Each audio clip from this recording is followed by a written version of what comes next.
Did anybody feel the storm come in? I did, because my superhero today is Morgan, also known as Storm. I am so happy that you came today. I'm happy that you invited me to come. Yes. So we met about 2 years ago, and just when I met you, I instantly was like, oh my gosh, I have to showcase her.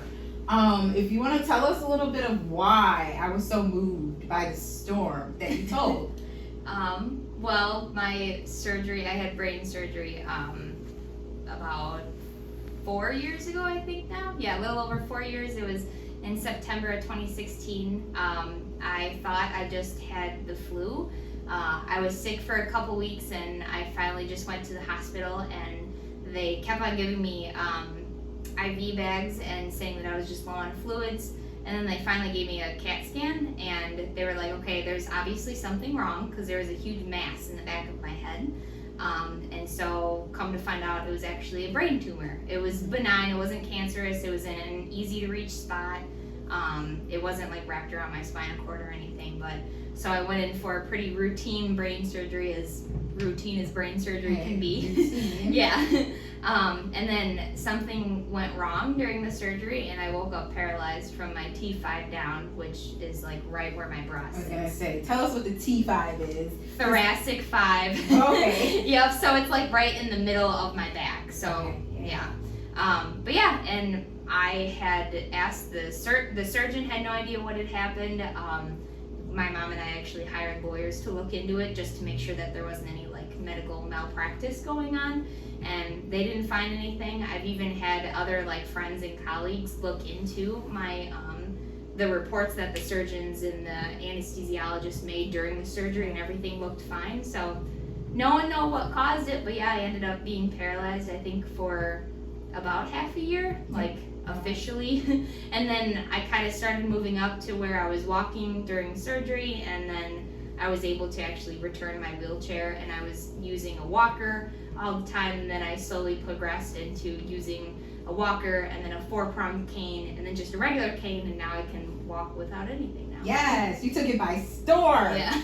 Definitely. And you said a couple of things, so I'm just going to kind of piggyback, because they were monumental. I know, I just talk about them like they're nothing. You said them like, I just graduated from a wheelchair, and then I just graduated. So for you to walk in here today was so moving, because you, like you said, you were in a wheelchair, and what moved me the most was you squeezed the lemon, because no one could tell you how it happened. Sometimes our illnesses, no one can tell us who, what, when, where, why. Yeah. And I commend you, because you definitely took that lemon, and here you are aiding others. Like, sometimes there's no answer, but definitely look at you. You're standing, and you're to make your standing. own answers. Yes, sometimes. yes. So kudos for just, making your own answers and squeezing the lemonade. So now let's fast forward to 2-3 months ago? Yeah. On Facebook. Yeah. The last snowfall day of this year, I was on my way to school to take 2 exams nonetheless, so it was a pretty important day. But it was the last snowfall day, and the road that I was on was not plowed very well, and my car just kind of started fishtailing, and it veered off into the other lane, and I ended up hitting a truck head on, which it was not by any means my fault. It was purely the weather. I mean, I know how to drive. I know that's what everyone says, but and I ended up hitting another truck, and I totaled my car, and I ended up breaking my hip in 2 spots. My hip socket, one in the front and one in the back, and then also the right side of my sacrum, which is the very bottom bone in your spine before you get to your tailbone. So more therapy, more wheelchair time, more walker time. But this time I kind of knew what I was doing. I had already had experience in it, which I think a lot of my nurses found kind of funny. This time when I was in the hospital, they were helping me do a wheelchair transfer from my wheelchair to my bed, and I just popped right over, and they were like, wow, you're really good at this. I'm like, yeah, I've done it once or twice. Been here before. Yeah. So for anyone that is struggling or, needs some aiding, what's some key things that really helped you and motivated you just to say, you know what, Morgan, let's get up? I think it was people for the most part. for the most part, my boyfriend and my mom were actually huge helpers.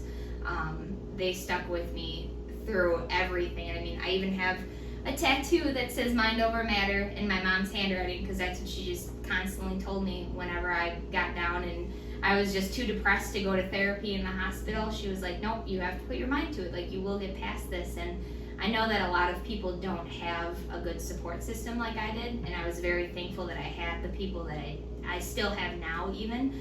But I think the main thing that helped me get through it is just knowing that one day I'm going to be okay, and not that knowing that I was going to walk someday or I was going to be able to heal from this. I was just going to be more like content with my life.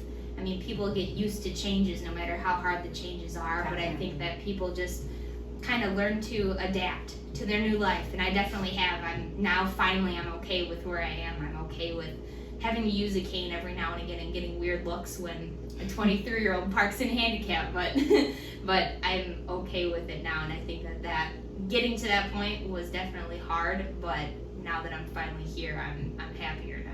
Yeah, and you said so many key things, like you were saying, just learning that change it's okay, knowing that it's here and we're gonna grasp it and squeeze that lemon, but to accept the change. You didn't try and change it, but you accepted the change. It was definitely frustrating. Yes. At first, it took me a while to get to where I am now, but yeah, it was hard at first, but I got there eventually. So let's share a little secret that we talked about in private, if you don't mind. Sure. So we both have an issue where we have go for it. peed on ourselves. We both have had to wear diapers. Bowel and bladder incontinence problems. Yes. Love it. This is where we bonded over. This is where it all started. It's where I told Storm Morgan that, hey, after transplant, no one told me that my kidney might work when it got ready to work. Yeah, exactly. Didn't know that it was working. Yeah. And yours was, it may become feeling, movement, and you didn't know it was. Yep. So we want to encourage everyone that, hey, everybody kind of has some pee or poop in their life. Yeah, right. But we're here, right? We are here and we're cleaning it up. Yeah, no one warned me about that either. They were like, oh, obviously now you're paralyzed, so now we're going to work on, doing transfers and getting dressed. But no one told me that I was going to have to do my own bowel program and be able to wear diapers and everything else. Well, have to wear diapers half the time, but yeah. Well, I appreciate you so much for being transparent and just, like I gave you the superhero name, Storm. You definitely are taking life at a young age by storm, and you're leaving traces that you have been here. You left a trace in my heart, and that's why I wanted you to come, is because you really moved me almost like a tornado, where I was just like, whoa, she's so phenomenal. So for you being such a storm and such an influential person, Alicia Shares Her Keys has a very own award for you. So you make sure to hang that wherever you see fit, in your house, in your home. Show your routine people, your support group too, and also tell Mom and Aaron that there's always a key for them as well as you here at the Lemonade Stand. So I thank you once again, Morgan. You'll always be known to me as Storm going forward. So when I see you out in the streets, it's hey Storm. Remember, guys, squeeze the day.